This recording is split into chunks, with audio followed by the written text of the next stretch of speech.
খেজুরিতে আপনি যদি গত 5 বছরের হিসাব দেখেন বা গত 15 বছরের দেখেন, তাহলে কয়েকটা প্রধানমন্ত্রী গ্রাম সড়কের রাস্তা ছাড়া, আমি পরিবহন মন্ত্রী ছিলাম, বোগা রসুলপুর ঘাটে জেটি নির্মাণ করে দিয়েছিলাম। আমার ব্রিজ নির্মাণ করার ক্ষমতা বা অর্থ ছিল না। এর বাইরে এই যে খেজুরি, যে কথা সোমনাথ রায় বলছিলেন, প্রথম পোস্ট অফিস এখানে, স্বাধীনতা সংগ্রাম এখানে, এখানে নিকুঞ্জ মাইতি, আভা মাইতিরা গোটা ভারতবর্ষে সংগ্রাম করেছেন। যে সাংবিধানিক কমিটি হয়েছিল, মেম্বাররা ছিলেন, সেই কমিটিগুলোতে তৎকালীন সময়ে কখনো বসন্ত দাস, কখনো নিকুঞ্জ মাইতি, কখনো সতীশ সামন্ত, এরা প্রতিনিধিত্ব করেছেন।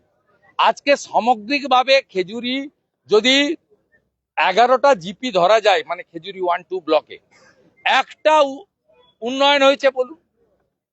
আপনার যেগুলো হসপিটাল আছে, সে সিল্লিবাড়ি হসপিটাল হোক, জনকা হোক, কামারদা হোক, প্রাইমারি হেলথ সেন্টার, সেখানে ন্যূনতম কোনো চিকিৎসা হয়, সেখানে যে কোনো রোগী নিয়ে গেলে তাকে রেফার করা হয়, এবং কোনো জায়গায় লোক চিকিৎসার সুযোগ পায় না। বহু মানুষ স্ট্রোক এবং সেরিব্রাল হয়ে রাস্তাতে মারা যান, কারণ খেজুরিতে স্বাধীনতার 77 বছর পরেও ন্যূনতম আধুনিক চিকিৎসার সুযোগ করেনি। সেই কারণে বিজেপিকে